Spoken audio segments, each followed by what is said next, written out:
Good morning from New York. I'm Chris Hayes. President Obama reiterated this morning his mandate to raise taxes on the wealthy as part of a deal to avoid the so-called fiscal cliff. And former Democratic Congressman Jay Inslee has been elected governor of Washington State. Republican Ron McKenna conceded last night. Right now, I am joined by MSNBC contributor Goldie Taylor, also contributor to our sister website, thegrio.com. Avik Roy, former member of Mitt Romney's Healthcare Policy Advisory Group, senior fellow at the Manhattan Institute, and author of The Apothecary, the Forbes blog on healthcare and entitlement reform. Ta-Nehisi Coates, a senior editor at The Atlantic Magazine, and Lorella Presley, director of advocacy and policy at the United We Dream Network. She came to the United States as an undocumented immigrant when she was 10 years old. Late Tuesday night, Barack Obama was reelected to a second term as president of the United States. His victory was at the same time narrow and decisive. And it was not just a victory for the president, but a truly historic night for liberalism across the country. And Avik, I'd like to hear your thoughts on this, because this is something that you've worked on, and obviously you were on the other side of this that evening. The Affordable Care Act is going to be implemented. And you know, my feeling about this is that was a huge, when I went into the polls, just as a voter, that was a big part of what my vote was on. Because, you know, I think it's a flawed but good piece of legislation. I think it's an important step in American history. And what I like is that not just the human fact that 30 million people are going to get access to health insurance and 50 million added to the Medicaid rolls, but also the fact that we're going to just implement the thing and see if it works. Just from a basic kind of democratic perspective. If it's a disaster, well, then the Democrats are going to pay for it, and they should pay for it. It's their bill. You know, they're going to pay for it politically, they're going to pay for it at the polls. And if it's really good, they're going to reap the gains, and that to me seems like the way that this should work. Yeah, so I mean, you know, we were talking before the show about the fact that sometimes when policies fail, why they failed is not obvious to everyone, or the political case for why they failed isn't always made accurately. So we talk about the financial crisis. Why did the financial crisis happen? Some people say it was because there were greedy bankers running around screwing everybody else. Some people say that actually there were policy problems. There was problems with Fannie and Freddie. There was problems with monetary policy. There were problems with banking leverage, things like that. So if the Affordable Care Act fails, will Republicans be able to point out why it fails? Will you know, for example, will it be because premiums are too high? Things about access. So there are problems right now with access to care if you're on Medicaid, but those problems didn't dissuade people from wanting to expand Medicaid, right? So if those problems continue, will people be successful, will Republicans be successful at painting the bright picture as to why they failed? I think that remains to be seen. So even if something fails, it doesn't necessarily mean that that's a partisan victory for Republicans. You know, the other thing, too, I can't believe I'm about to help Avik. But I think it's also probably harder to roll something back once it's in. So it might fail, but dismantling it, I think, will prove a lot harder once it's already in. My story of the week: identity politics and political identity. Of all the surprising and revealing results from Tuesday night, there is one relatively small bit of exit polling data that I think is the key to understanding the entire evening. You've probably heard by now that Mitt Romney won white voters by a sizable margin, while Barack Obama ran up huge margins among African Americans and Latinos. In fact, he won Latinos by 71 to 27, an even wider margin than in 2008 when he won them 67 to 31. But what almost no one has noticed is what is, to me, the most shocking result. And that's how the two candidates did with Asian American voters. Now, Asian Americans made up a very small sliver of the electorate, just 3%. So a presidential candidate's performance within that group doesn't necessarily carry with it massive electoral consequences. But Asian Americans are also, according to the latest census, the fastest growing racial subcategory in America. In fact, the census projects that by mid-century, they will make up 9% of the country. And as it happens, Asian Americans are also the nation's highest earning ethnicity, with median incomes even higher than those of whites. So, you might have predicted that Mitt Romney would do well with them, since he won among voters making more than $100,000 a year. But he did not. He got creamed, losing Asian American voters 73 to 26. This is a shocking result, not only because just 20 years ago, George H.W. Bush carried Asian Americans comfortably, or because the margin is so wide, but because the entire category of Asian American is so obviously construction, there's little reason to suspect members of the group would vote with each other in any discernible pattern. Think about it for a moment. What exactly do a Filipino nurse in Hartford, Connecticut, a Pakistani geologist in the oil fields of Texas, and a fifth-generation Chinese-American cop have in common? Same could be said for Latinos, of course, even African Americans, heck, even, gasp, white people. That's because race is a social construction, not something out there in the world, but something we as a society create the rules, rhetoric, and identities for. And it does not mean that Democrats are ensured some permanent majority in perpetuity, because their ability to make the electorate look like the country, that is, their ability to turn out their voters, may wax and wane depending on the candidate in the election. But it does mean this: that the only way our politics avoids the increasingly ugly spectacle of a revanchist party attempting desperately to strengthen its appeal to a shrinking pool of white voters is if the movement's leaders show some genuine leadership and stop cultivating their base's worst instincts. Here's just to give people an empirical grounding. These are what the demographics of the two groups look like. The Romney voters were 88% white, and then that's the top bar, and then a small smattering of black, Latino, Asian, other. Barack Obama was just barely a majority white, the coalition he put together. 56% white, 24% black, 14% Latino, 4% Asian, 2% other. And I just gave a little spiel about why I think this was. And Avik, I'm curious to get your thoughts on this, obviously, because you're occupying a sort of portion of the Venn diagram, which, as we can see from that data, is actually a fairly slim one. Yeah. Wow. And how you, as someone, how you relate to the modern Republican Party, and whether you think there's some truth to what I said about that kind of white identity politics appeal. You know, I'll tell the story about my mom. So my mom is the classic Republican target voter. She lives in a respectable suburb of Detroit. She's hardworking, worked her whole life, never took a handout, deeply religious, commonsensical, frugal. She's a lifelong Democrat. When I spout Republican nonsense on TV, she's like, how did I raise this child? You know? And a big part of why she's a Democrat is because she perceives that the religious Christian Republicans are out to get her or don't want her in America. Now, I don't believe that's true, but that is her perception. You wouldn't join the party if you did, right? That's not that. I strongly disagree with that, but that's her perception. That's the perception of a lot of people like her, I think. And I think there's just this view that Republicans don't want. That's a perception. It's a perception that's propagated sometimes by people who aren't Republicans as well, that Republicans aren't interested in those voters. But it's also demographic, right? So the base of the Republican Party, the people who are elected, who elect Republicans to Congress, are often in these very, maybe rural areas or areas where there's less minority concentration. So it's also conservative intellectuals who don't necessarily interact with a lot of people who might have a minority experience. So there's just a lot of, you see it on National Review, you'll read stuff like, well, if we just have this policy, if we adopt this immigration policy, then we'll do better. Or, because blacks agree with us on school choice, if we advocate school choice, we'll win the black vote. And I think what's missing there is a lot of emphasis on small c conservatism, which is build relationships with people. When you build relationships with people, you have credibility with people. The policy comes second. The credibility comes from relationships, and I think that's what we're missing. Where were you like 3 months ago? He's been here the whole time.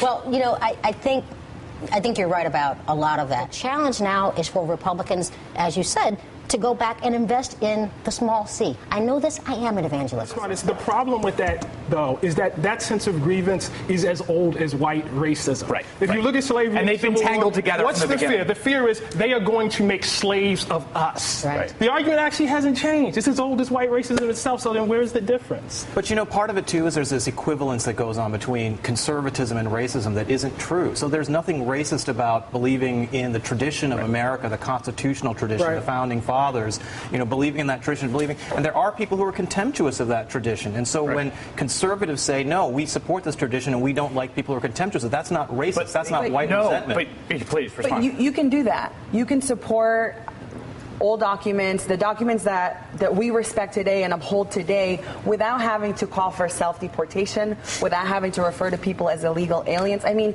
these... Almost half the jobs created in Texas were created for illegal aliens. In-state tuition for illegal aliens? People who are here illegally today. Sanctuary cities. Giving tuition breaks to the kids of illegal aliens. 4 years of college, you're almost $100,000 discount if you're an illegal alien. You can't have any illegals working on our property. I'm running for office, for Pete's sake. I can't have illegals. Lorella, you had a strong reaction, but not surprisingly, a strong reaction to that. Well, I mean, that language permeated the entire Republican primary. Yeah. And it was language that wasn't just, it didn't just come in effect on documented immigrants. It wasn't just about dreamers. It wasn't just about the quote-unquote illegal people that he's talking about.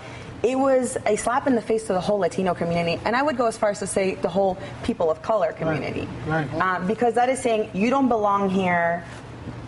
Your family essentially does not belong in this country. And 50,000 Latinos turn 18 every year. 50,000 Latinos turn 18 every year.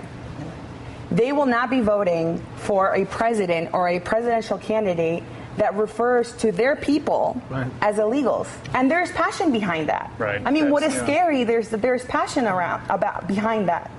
The way that he talks about me, the way that he talks about the community I am invested in. Well, please. Yeah, so I mean, I will say that there is another side to the story, right? So there are the people who are waiting in line to come to this country, the valedictorian of his class at the Indian Institute of Technology who can't get in because he can't get a high-skilled visa because the high-skilled visa program was killed. Right. Well, that's what I mean. But Tom, no, how does he say that again? Because that's a way of saying that and not putting it like that. I agree with you. I agree with you. I agree that there's issues of tone that can be modulated or improved, but from a policy standpoint, being opposed to illegal immigration isn't the same thing as being opposed to immigration. I want to respond to this point because I think this is really important, right? And I think this is key to sort of us keeping this conversation going as it's going to keep going as America keeps changing. I think you're making a really crucial point, and it's one that I really, in good faith, try to hold on to, which is there's a set of conservative principles and ideas, right, about limited government or about a sovereign state being able to exercise control over who enters that sovereign state. And that principle, I think, is a pretty widely recognized one, right? And those can be made as intellectual arguments. The problem is that those have been historically attached, and not just like by happenstance, but like genuinely as a matter of American political history, those conservative principles, limited government, the states as opposed to the federal government calling the shots, right? The 10th Amendment, states' rights, have been attached to the two really racist and racially motivated policies. And so those two things get twined together, even if they can be separated intellectually, which I agree they can. You can think the immigration system should be more restrictionist and not be a racist. Absolutely possible, and I totally agree with that. But the fact of the matter is, the people that stuff is playing to, it is playing to some racial animus. And I want to say this. It's not just liberals who are recognizing this aspect. I mean, look, check out what conservatives were saying on the night of the election about the demographic facts on the table. Check it out. The white establishment is now the minority.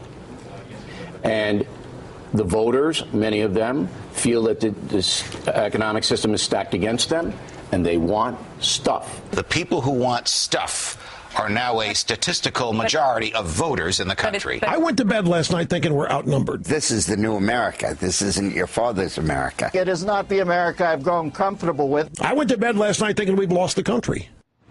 So it's like, that intellectual stuff is fine and good. So when you say states' rights, I hear slavery. Right, yes. There was something on the internet, I think I posted on Twitter, where there was a shop owner who closed down his store on Wednesday morning and put a large sign across the door that said, we are mourning the death of the country that our forefathers deeded to us. And someone asked, well, why is that racist?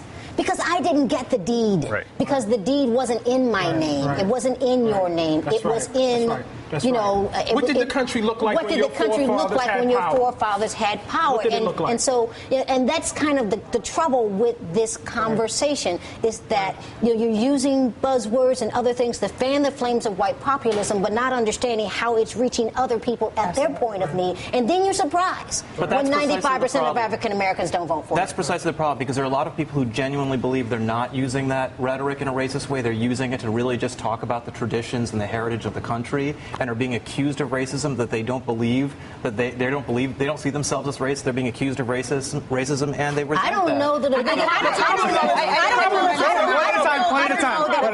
that a bigot is going to self-identify.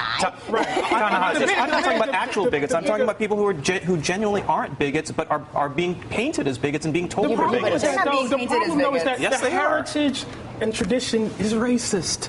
I just hate it is. I mean, this is the problem, is that if the heritage and tradition of America is racist, then conservatives are all racist because they believe in the heritage. No, they're not. No, you just made a leap. You just made a big leap. Then talk it out. Respond. Why is that not the case? Because the heritage is also a lot of other things, too. It's not just racist. There are a lot of other things you can believe in, too. But it is racist. That's part of it, and you can't really deny that. Can't we reject the I wake up in the morning and I have bad breath, right? Like, that's part of me, right? That's not all of me when I wake up in the morning, but that's definitely part of me. And for me to walk around and act like that's not true, I mean, how can we do that? But we can say that there's a legacy of slavery that we have to contend with and live with and make amends for. But to say the entire heritage of America is fundamentally racist. But he's not saying entire, right? I mean, he's saying. I mean, I think that's what I read when I see. No, I wouldn't. No. What I'm saying is that the heritage is racist and a lot of other things too. Right. That's definitely part of it. It's a beautiful, bountiful, racist mess. More on that after this break. What does that mean for our politics? I don't think that the Latino electorate is a given for the Democrats or for the Republicans. I don't think that President Obama has done a good job on immigration. He has deported 400,000 people every year. 34,000 people are placed in detention every single day. So we will be holding the president accountable. I think it's time. I mean, I think the Republicans and the Democrats have to make a choice on whether or not they want to move on immigration. And Chris, I don't think immigration is just an issue. I think it's a threshold issue for the Latino community. I think if you want to start changing how people perceive you as a party, as your politics, as how you refer to people, they want to understand how you're going to interact with them. And as a kind of cautionary note to liberal triumphalism, take a look at Texas, right? No state is going through the demographic changes we're talking about faster than Texas. Mm-hmm. Mitt Romney won Texas by a wider margin than John McCain won Texas. So demographic change does not ensure victory, right? So there's some conservatives who are saying that. Then there's other conservatives saying we got to get religion on immigration. And here's Sean Hannity. It only took 2 days. He has evolved. And one decisive loss announcing how he feels about immigration reform. Take a look. We've got to get rid of the immigration issue altogether. It's simple for me to fix it. I think you control the border first. You create a pathway for those people that are here. You don't say you got to go home. And that is a position that I've evolved on. Because, you know what? It's got to be resolved. The majority of people here, if some people have criminal records, you can send them home. But if people are here, law-abiding, participating 4 years, their kids are born here, it's first secure the border, pathway to citizenship, done. Whatever little penalties you want to put in there if you want, but then it's done. Avik, I want to hear your thoughts on this evolution right after we take. There's been this interesting debate among conservatives, and I'm curious, seeing the Hannity clip about him saying he evolved in immigration reform, Boehner making some noises seeming in that direction, where you are on this, and whether you think this is, you think, A, it's the right way to go, and B, it's the way the party can or will go? Yeah, I think immigration reform is certainly very important, but I think if Republicans think if we just pass an immigration bill, Hispanics will now vote for us, I don't think that's true. I think it has to be more about, really expanding the coalition to Hispanics and making sure that Hispanics are part of the party, that their concerns. And, one of the things that Romney did, we've talked a lot about the illegal immigration stuff. Romney also, published a lot of ads, ran a lot of ads talking about how the economy is hurting Latinos and how Latino unemployment is higher. So it's not like he was, he was trying to run this sort of broader message about here, we're all suffering from this economy together. But, the thing I want to say is that, to conservatives who are panicking or reading Teixeira and Judas and thinking we're demographically doomed. Teixeira and Judas are the co-authors of a book in 2002 called The Emerging Democratic Majority, which more or less predicts precisely the kind of demographic changes we're seeing. A great book and a very persuasive book, which all conservatives should read. There's, political scientist at Yale, David Mayhew, writes all the time about how persuasively that there are no permanent majorities in politics because people do adapt. It's too competitive. Yep. People will figure out. Republicans will figure it out. As they should be. I just hope they figure it out sooner rather than later. Yeah. And you'll see that they are a Democratic constituency. Now, it's not fixed what those margins are. They actually fluctuate, and you can see George W. Bush really did a lot to narrow the gap down to 60-40. But we should just be clear about, as a group, ideologically and in voting behavior, they have been both a liberal and Democratic constituency. That African Americans and Latinos alike report more frequent church attendance than any other demographics in this country. Yeah. They are largely socially conservative. I think where social conservatives, evangelicals, white evangelicals get it wrong is try to attach their politics in that way. African Americans and Latinos don't take their faith beyond their front yard. They don't take it into the voting booth, never have. And so if you find a white evangelical running in Georgia who was trying to get more of the black vote based on being pro-life or anti-gay marriage, you know, those are not functional bonds to make, because I am far less likely to take my faith to my neighbor's house or into the voting booth. Let me also say, though, ideology that people have isn't something just out there or just internal to them. It is formed through the experience of coalition. I mean, this is actually one of the remarkable things, right, is that you get into coalitions with people, then you start spending time around them, and it changes how people think about stuff. And I think that's, you know, that's one of the things we've seen. There's been, I think, probably too much made of African Americans and gay marriage, and African Americans don't like gays, and they're the reason that Prop A passed in California. And what we've seen is the coalition that is essentially the progressive coalition, the Democratic coalition, which has both gay people and African Americans, the majority of both. And African American gay people. And African American gay people, because you can be both, it turns out. I think that coalition, the politics of working together, has changed opinion. Yeah, and I think, like, you know, this is why, you know, at the beginning I said I was most happy about marriage equality, but, like, that's me speaking as a liberal, right? Just getting back to this question that you said about, is this good for the country overall? I know plenty of African Americans. I think, you know, some of us have family members. You want to get into a debate about welfare, you can really do it. Now, you want to get into a debate about taxes, you can really do it. I oppose. You want to get into a debate about drug legalization? Yes, you can. You can really do it. You can really, really do it. Look, I oppose those people as a liberal, right? And I hope that they never garner any degree of power in the political system, but they deserve to be represented.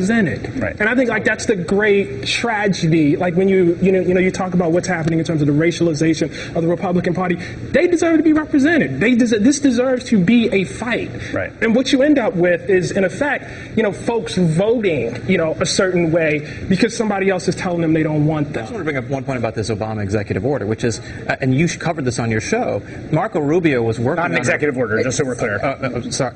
Prosecutorial discretion, just as a legal matter. Pardon me. Marco Rubio was working on a Republican version of the DREAM Act, which Mitt Romney was basically making noises about endorsing in his campaign. Obama saw this and preempted them with this prosecutorial discretion. So I mean, it's important also to know that, you know, it was brilliant politically and tactically, but it's not like Republicans were just ignoring the issue. Marco Rubio was really trying to lead the front on this, and he was blunted. You were there. You were in the meeting with Marco Rubio. I met with Senator Rubio. We commended him for taking the step to have the conversation. We never saw a bill. We don't know what that bill would have looked like right now. And they were compromising on something that I think we are not willing to compromise on, and that is a pathway to citizenship. We have grown up in this country. Right. We are part of the social fabric in America, and they're telling us, here, we're going to give you something. You can have legal status, but you will forever be a part of the second class, the underclass. And, you know, I think going forward, whatever conversation Democrats and Republicans engage in with regards to an immigration policy for this country, we'll have to have a pathway to citizenship. It won't be enough that President Obama has said he is committed to passing an immigration reform bill in his second term. That's not enough. We only have the exit polling we have, and the categories in the exit polling are essentially racial categories largely, and then there's also things married, religious status. But you wonder if, like, it was like, who watches The Voice and who watches American Idol? Or like it would be fascinating if you just, like, had some totally other set of categories. Download the Obama database for that. That's exactly right. You know, like if you had some other set of categories, are there all sorts of other subterranean coalitions that are actually happening that we're not looking at, because the categories we're looking at are these sort of census categories. MSNBC contributor Goldie Taylor, former Mitt Romney healthcare advisor Avik Roy, Ta-Nehisi Coates from Atlantic Magazine, and Lorella Presley of the United We Dream Network. That was just a fantastic conversation. I really learned a lot from all of you. Thank you for having me.